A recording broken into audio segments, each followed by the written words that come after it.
Второй студийный альбом группы был выпущен в апреле 1975 года. Альбом называется Straight Shooter. В моей коллекции этот альбом представлен оригиналом, выпущенным в Великобритании. За запись своего второго альбома группа взялась после продолжительного турне. Часть композиций для нового альбома была даже написана в самолете во время перелета группы из Америки в Европу. Запись альбома проходила в замке Клируэлл в Глостершире, Англия. Это было интересное место для записи, вспоминал Роджерс. Где еще после Хедли Грейндж, как не в старом заколдованном замке? Мы очень много гастролировали, но в конце концов все равно смогли придумать что-то стоящее. Этот замок с привидениями в предыдущие 12 месяцев уже принимал Deep Purple, среди прочих, и был идеальным местом для продолжения работы группы в Хедли Грейндж. Там было записано 9 песен для альбома, но трек Whiskey Bottle в альбом не включили, а использовали как бисайд к синглу Good Lovin' Gone Bad. Микширование провели в Air Studios в Лондоне. Обложку для альбома разработала компания Hypnosis, которая также работала над дебютным альбомом Bad Company. С точки зрения самих музыкантов, Straight Shooter получился более сильным и слаженным альбомом, нежели дебют, так как большая часть песен для дебютного альбома Bad Company была написана еще до того, как собственно появилась группа. А новый материал для второго альбома был уже плодом совместной работы полноценного коллектива. В своем обзоре альбома в журнале Rolling Stone написали, что на своем втором альбоме группе удалось сохранить всю спонтанность возгорания дебютного альбома, который, как и Straight Shooter, был записан вживую в мобильной студии. Группе удалось усовершенствовать свою музыкальную энергию, придать ей более четкое направление и придумать немного, казалось бы, безобидных, но совершенно эффективных хард-роковых сюрпризов. Bad Company дает понять, что у них есть свой собственный уникальный музыкальный бренд в 3 композициях, написанных Роджерсом и Ральфсом. Deal with the Preacher, Feel Like Making Love и Wildfire Woman экспериментируют с динамикой в манере, совершенно чуждой первому альбому. На этом альбоме группа использует приглушенную акустическую гитару и плотные вокальные гармонии в большинстве куплетов, приберегая резкие электрические заряды для головокружительных припевов. Это относительно простая установка затишья перед бурей, но Bad Company выжимает из нее всю ее эффективность. На альбоме Straight Shooter группа сумела уйти от влияния и наследия группы Free, которые были очевидны в дебютном альбоме. Альбом открывается треком Good Lovin' Gone Bad, который был выпущен в качестве сингла. Песня была написана гитаристом Миком Ральфсом. Ральфс говорил: «Я склонен писать более простые песни, но поверьте мне, очень сложно написать простую рок-песню на гитаре, в которой есть что-то особенное, и она не звучит обычно». Звучание песни гораздо более воздушно-гитарного тяжелого рока, чем в блюзовых песнях дебютного альбома. Игра Ральфса на гитаре стала более конструктивной и контролируемой, чем ранее, аккуратно объединяя ведущие партии с работой ритм-секции. Босс расширил сферу своего баса, и, естественно, барабанщик Кирк последовал его примеру. Роджерс в прекрасной форме и готов наполнять песни своими вокальными импровизациями. Следующий трек Feel Like Making Love также выпускался в качестве сингла и звучал во многих телешоу и фильмах. Он стал также синонимом Bad Company, как Can't Get Enough, поскольку постоянно транслировался по радио по обе стороны Атлантики. Баллада Feel Like Making Love вошла в десятку лучших и была номинирована на премию Грэмми. Предоставив 2 собственные песни «Анна» и «Weep No More» для этого альбома, Саймон Кир показал, что барабанщик в группе не только для того, чтобы держать ритм. Саймон принял активное участие в эволюции Bad Company. В песне «Weep No More» есть прекрасная струнная аранжировка от Джимми Горовица. В треке «Weep No More» первоклассный шаффл, который оживается звуками пианино, мощными органными всплесками и сильным появлением вездесущей струнной секции. А трек «Shooting Star» называют вершиной авторской карьеры Пола Роджерса. Я помню, как Пол пел несколько куплетов этой песни в аэропорту, когда мы летели в Америку, чтобы начать наш новый второй концертный тур, вспоминал Кирк. Он взял с собой в самолет свою гитару и возился с песней во время полета. Я просто начал петь текст «Джонни был школьником» и подумал, продолжает Роджерс, где я ее слышал? Затем до меня дошло, я нигде ее раньше не слышал. Я быстро схватил ручку и бумагу и записал текст и аккорды. Песня полилась из меня потоком. Иногда песня начинает жить на пианино, гитаре или даже бас-гитаре, и я часто слышу всю структуру песни в своей голове. Это импровизированное рок-повествование, в котором Роджерс пересказывает волнительную историю молодой рок-звезды от начала до конца.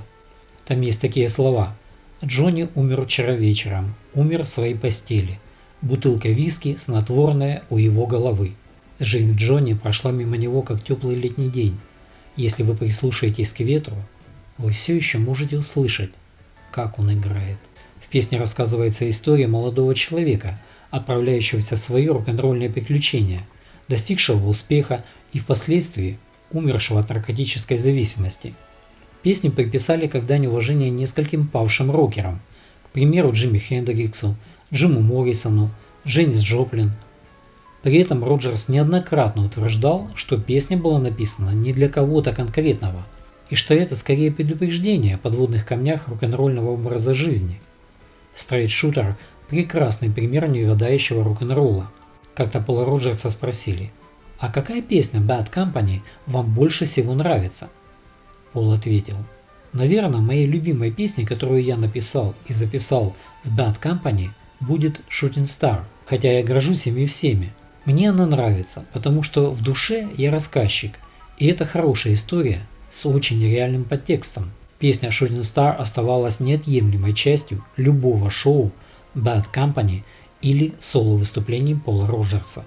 Трек Deal with the Preacher, открывающий вторую сторону альбома, это отличная рок-песня с хорошим бриджем. Она была идеальным началом для концертов группы. Ее студийная версия не уступает своей энергии концертному варианту. Следующая песня Wildfire Woman стала в первые годы фаворитом концертных выступлений группы благодаря своему драйвовому ритму, идеально подходящему для американского радио. Медленный, мелодичный, приятный трек «Анна» – это переработка песни, изначально записанной для альбома Cause of Kirk Tatsy and Rabbit примерно 3 годами ранее. И здесь эта песня с вокалом Роджерса звучит намного лучше. Пол Роджерс, как автор, отлично справился с песней Call on Me, восхитительным экскурсом в школу сексуальной политики. «Протяни руку, я буду там». В песне есть несколько отличных соло Ральфса. Медленный трек завершает альбом. Как-то барабанщика группы Саймона Кирка попросили выбрать, какую из пластинок он бы подарил 15-летнему начинающему поклоннику классического рока, чтобы тот мог сказать: «Вот в чем суть Bad Company». Кирк ответил: «Это сложный вопрос.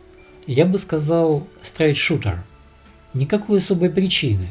Но к тому времени, как мы записали эту пластинку, мы были уже вместе 15 или 16 месяцев и много гастролировали. Мы были сплочены. Я вовсе не принижаю первый альбом. Это был труд любви. Но у Straight Shooter была сплоченность, которая выделяла его. Сингл Feel Like Making Love был выпущен в августе и достиг номера 10 в чарте Hot 100. Сам альбом повторил успех своего предшественника, он достиг номера 3 в чартах Великобритании и США. Причем в США альбом стал платиновым. В 1975 году мы смогли вернуться и отправиться в тур по Америке в качестве хедлайнеров, вспоминал Кирк. Это был удивительный год. По совету менеджера Питера Гранта в 1975 году группа отправилась жить в США, а затем зарегистрировала группу по офшорному адресу в Сент-Хелиере, Джерси на Нормандских островах, чтобы избежать подоходного налога и налога с корпораций. В Великобритании в 1975 году базовая ставка налога составляла 35%. Но как только вы зарабатывали более 20 тысяч фунтов стерлингов, как это уже делали Bad Company, ставка возрастала до 83%.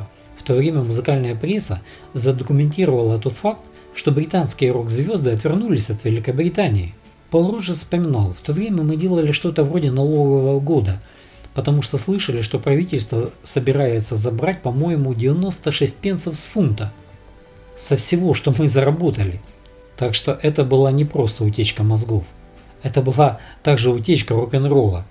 Мы удрали от этого как можно быстрее, тем самым освободив место для панка.